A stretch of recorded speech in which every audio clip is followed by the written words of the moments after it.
Welcome back to my Thoughtful Thursdays video channel where we talk about important topics both inside and outside the church. I am so excited to be here right now in Imago Dei's sanctuary. I'm here with my great friend Josh Lee, who is a pastor of the church here. This is Pride Month. Happy Pride to everyone. And I wanted to take some time to look at the affirming, open, celebratory churches that are here in Peoria. And so I picked Josh to be my second interview. And he's not only a great friend, but he is also a pastor of a church that is affirming, celebratory, open, whatever you want to call it, inclusive. And so I'm very excited to share this church with you today. So anyway, thank you so much for coming on here today. Tell me a little bit maybe about your background, a little bit more about you. How long have you been here? Where are you from? What's your church background? What got you here? Yeah. Grew up in the Chicagoland suburbs, Elgin, Illinois.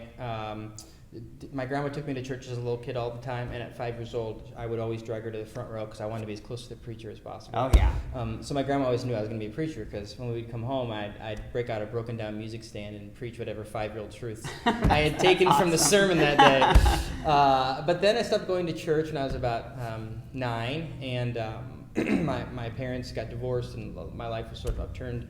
And I started really acting out when I was 12, just terribly in school. So my mom took me back to church and said, enough is enough, we need to fix you. Yeah. And so I got introduced to the Assemblies of God Church at that time, which is a kind of Pentecostal, charismatic Christian tradition. And when I was in middle school, then I started a ministry in my middle school that by the time I was a junior in high school, it grew to well over 100 students. We ended up moving to have our meetings at an American Baptist church that had this whole west wing of their building vacant. It used to be a youth center. Yep. So then I went into the American Baptist tradition for a minute and did that. And then when I finished high school, I went to Moody Bible Institute. Yep.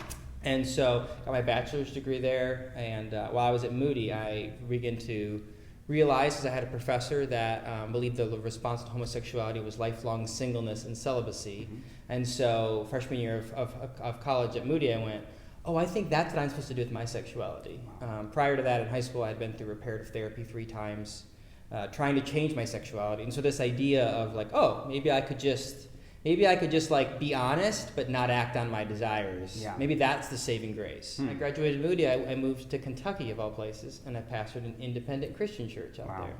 And I thought they understood my story, that my sexuality, but I quickly began to realize that they did not. They didn't understand. No. For them, gay was something that you do, not something that you are. Oh. And so in their minds, I had been celibate for 4 years, so clearly I was like an alcoholic. I had kicked that habit. I probably wasn't going to go down a bender again. Right. Man. So I worked there for 2 years, and during those 2 years, I really just struggled deeply with suicidal thoughts and feelings of just self-hatred, anger towards God, not understanding like why this was a sin. I could understand like any other sin. You could tell me, I could see like the pain it causes in someone's life, other people's lives. Yep.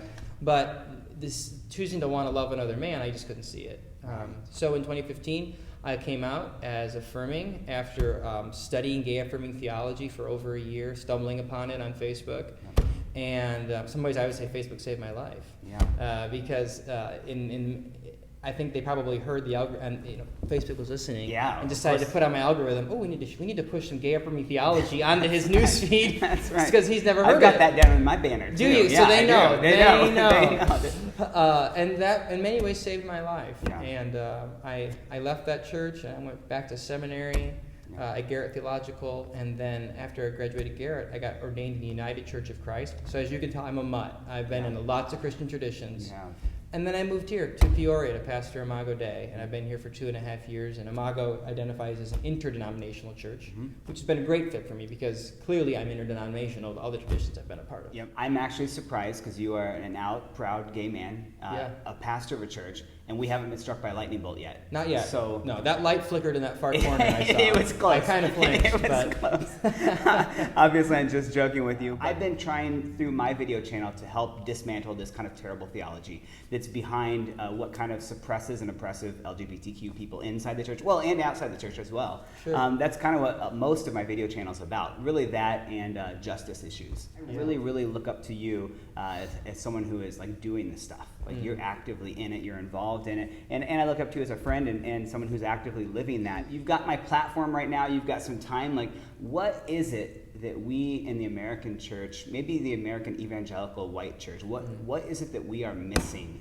about LGBTQ theology and people? Like what is it that we're doing wrong possibly? Yeah. You got about 20 seconds. 20 seconds. What are we doing wrong? Oh my God.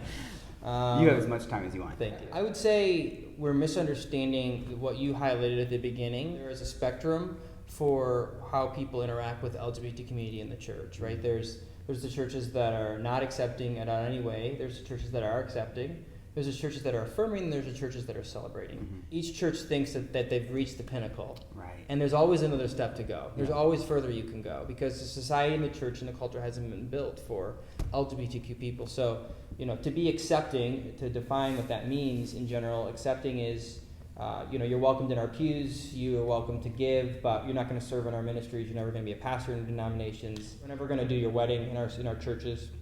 To be affirming is to say, hey, yeah, you're welcome to serve, you're welcome to be a pastor perhaps in our traditions, we'll do your wedding. But then to be celebrating would be to take all those things a step further, in that it would be common practice perhaps to hear in a sermon illustration, not just illustrations that are about straight couples, but are about gay couples. Not just to hear illustrations that are about black history or white history, but are about gay history as well. To maybe even you see a flag out front, or perhaps you have a flag on your communion table during Pride Month, mm-hmm.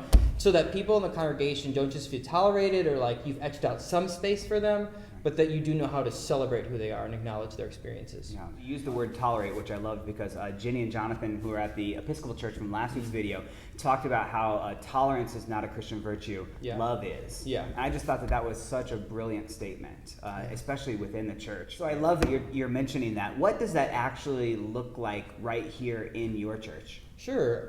So one of the things that Imago did during Pride last year was we couldn't have a Pride Fest because we were in pandemic. Yeah. And so Imago allowed Peoria Proud to use this space to host their virtual Pride event. Yeah. And so we had drag queens that were dancing up on the stage, and we had an interfaith service with ministers, some who you will be interviewing and some who you have interviewed, that were all a part of that.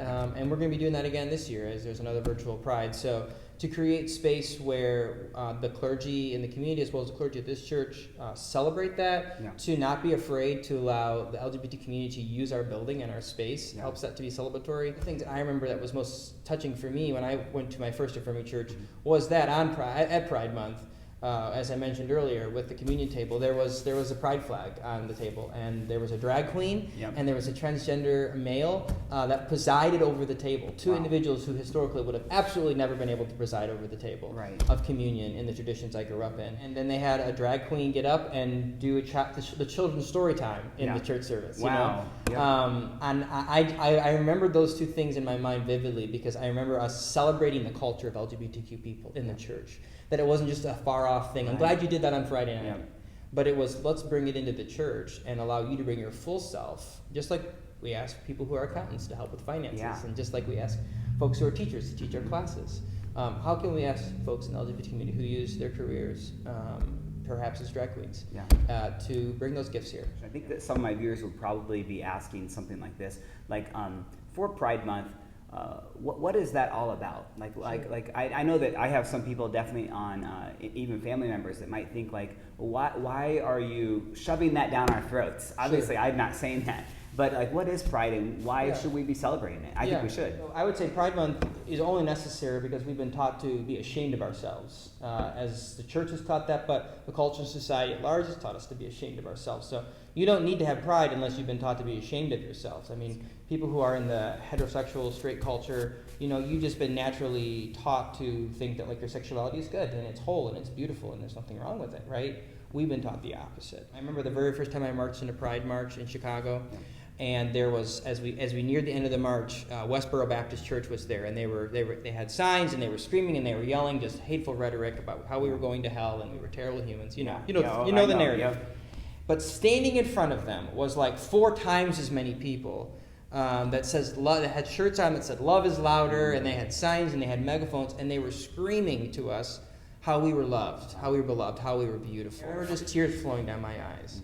Because I thought, this is a picture of why we do Pride. Yeah. Because there are people in the world that tell us we should be ashamed, but we have to have a parade that's louder, that's bigger, that's more flashier that reminds us, no, this small group may be saying that, but look at all of these millions of people that come out for this parade to tell you, you have nothing to be ashamed of. You should be proud. Yeah, that's absolutely beautiful. Yeah. I love that. I mean, well, I'm a big rainbows, unicorn, pink person too. I can tell by your bow My tie. bow tie. So I totally get into all of it, but I know that I have people that I know that are friends and family that watch this that are probably questioning some of that. So that was a great answer. Thank you for that. We talked about the Episcopal Church, and that is what I interviewed last week. Obviously, their worship style is very liturgical. Now, you've talked about how you are interdenominational, and I think that is something that I would love for you to unpack a little bit. Sure. But what would it look like for someone to actually come here in your church service? What does their worship style look like? Sure, yeah. So because we're interdenominational, we take from all the different Christian traditions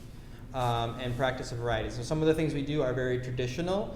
Some of the things we do are more contemporary. So sometimes you'll think, oh, that's a very evangelical thing we just did, and sometimes you're like, wow, what is that? If you came from a mainline tradition, you would be glad to see that. So sometimes we have more contemporary music. Sometimes we just have new progressive Christian music that's been written, and that you'll also notice in our music, we allow for a variety of gendering of God. So you'll notice anytime you see on the screen a song that maybe traditionally is refers to God as He, you'll see another slash next to it that says He, She, or They, perhaps, and allow people to choose whatever gender they want. Or if it says Mother, it's going to say Father, or vice versa.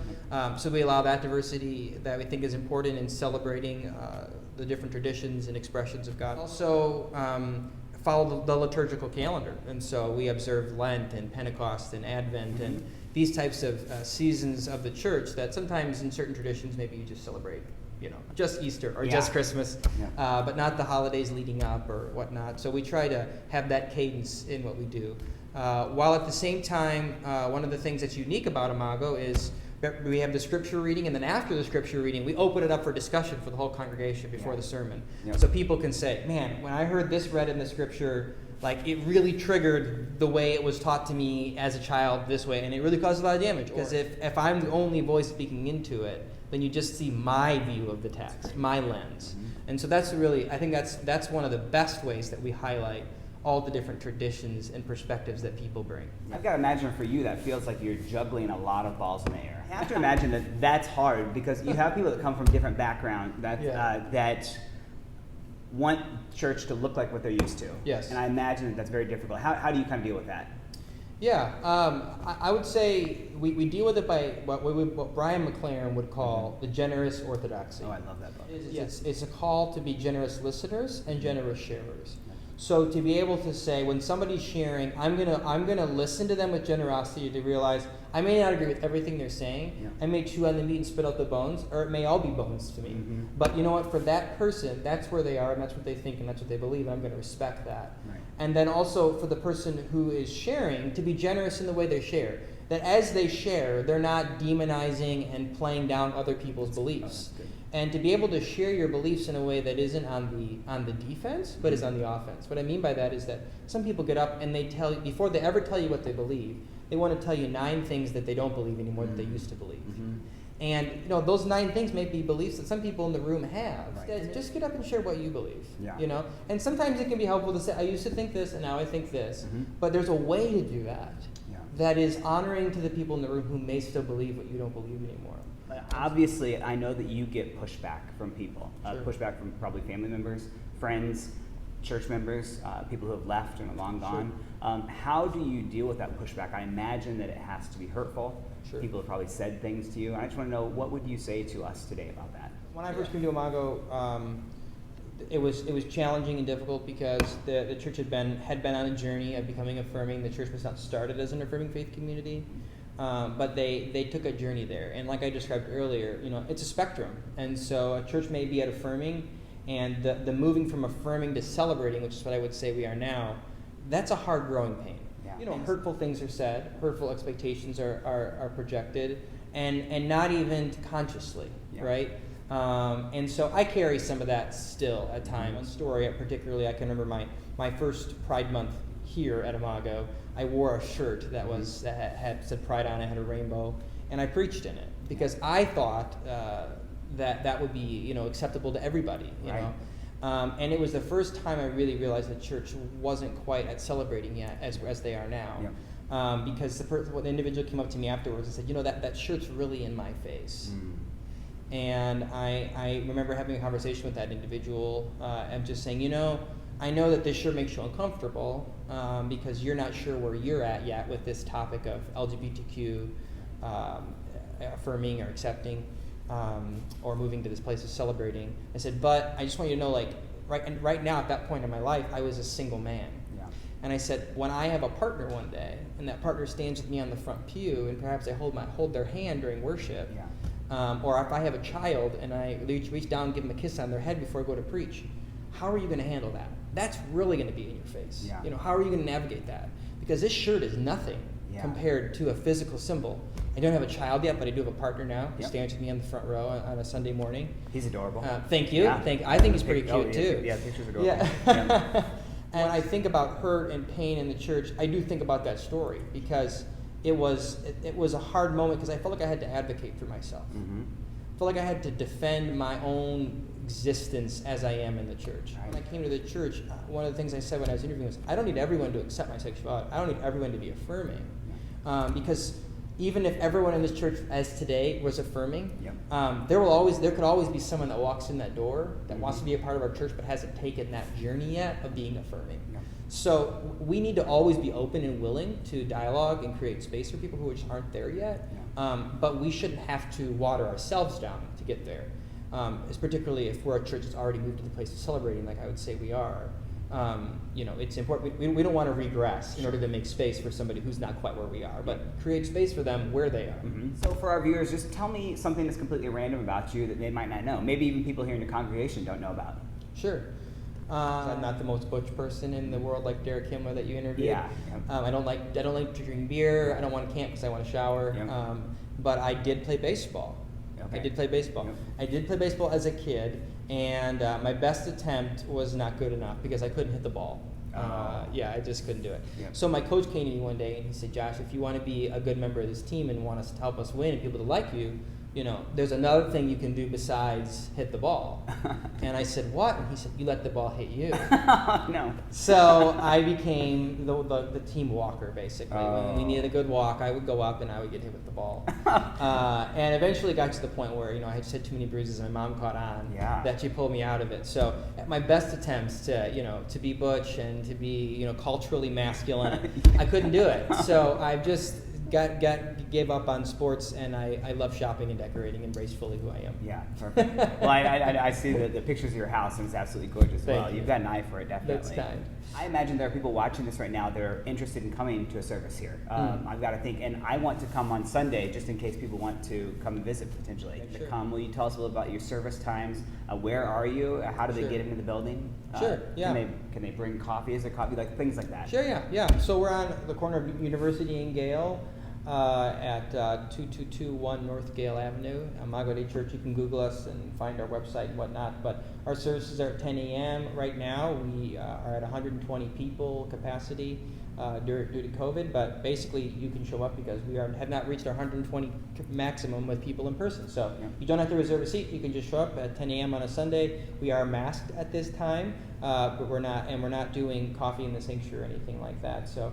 You can drink coffee in the foyer and whatnot, but in the sanctuary, we're asking for folks to just keep their masks on the whole time they're in here. Mm-hmm. So, but you're welcome to join us anytime. Our service is about an hour and 15 minutes, and we don't ask people to do anything they don't want to do. Some people stand, some people sit, some people say the liturgy, some people don't. Some people engage in sermon discussions, some people don't. Some people come and sit in the back row, and they leave immediately after and don't want to talk to another human being. Some stay around and talk for a long time. Right. So it's really, we try to be super understanding and open and welcoming to wherever you are in your spiritual process and journey to receive whatever it is that you may be looking for at this time. Well, thank you so much, Josh, for letting me interview you.